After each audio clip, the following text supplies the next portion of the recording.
اب اگر کوئی بندہ حضرت خواجہ نظام الدین اولیاء رحمۃ اللہ تعالی علیہ آپ کی تعلیمات کو نہیں مانتا تو مانا یہ ہے کہ وہ بندہ اصل میں چشتی ہے ہی نہیں۔ آپ فرماتے ہیں شریعت نے عورت کو کہا کہ تو نے یوں مارنا ہے، یوں نہیں کہا۔ میں اس حوالے سے صرف ایک بات کروں گا، اور یہ میری ایک بات بھی بہت بڑی بات ہے۔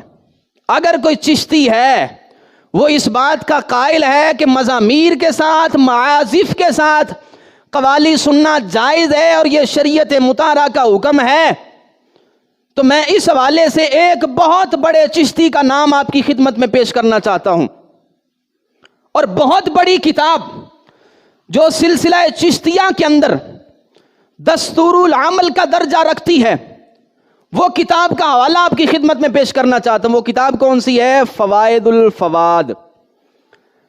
فوائد الفواد شریف یہ وہ کتاب ہے جس کے اندر حضرت خواجہ نظام الدین اولیاء رحمۃ اللہ تعالی علیہ کے ملفوظات جمع کیے گئے ہیں۔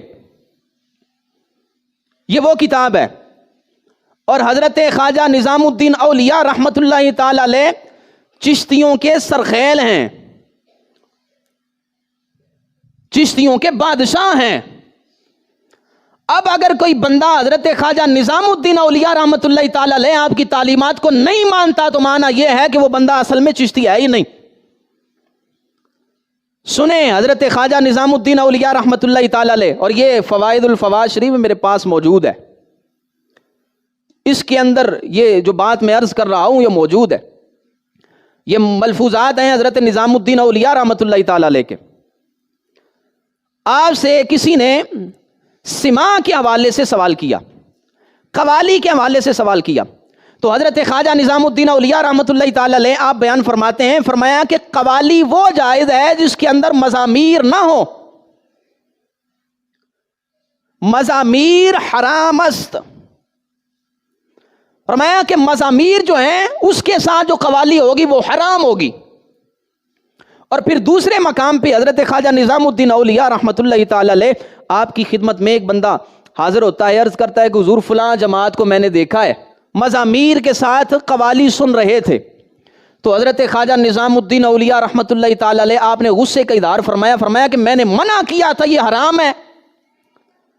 قوالی ویسے جائز ہے، مزامیر کے معازف کے بغیر جائز ہے اگر اس کے اندر کفری اشعار نہ ہوں، لیکن اگر مزامیر شامل ہو، معازف کے ساتھ، آلات موسیقی کے ساتھ قوالی وہ پڑھی جائے تو فرمایا کہ وہ حرام ہے۔ اور پھر دلیل کے طور پہ آگے بعد ارشاد فرماتے ہیں حضرت خواجہ نظام الدین اولیاء رحمۃ اللہ تعالی علیہ، آپ فرماتے ہیں، فرمایا کہ شریعت مطہرہ تو اتنی پاکیزہ ہے، شریعت نے ہمیں بتایا کہ اگر امام کے پیچھے مرد بھی ہوں، عورتیں بھی کھڑی ہوں، نماز کی حالت میں امام بھول جائے تو فرمایا اگر عورتوں کو لقمہ دینا پڑے تو لقمہ کس انداز میں عورتیں دیں گی؟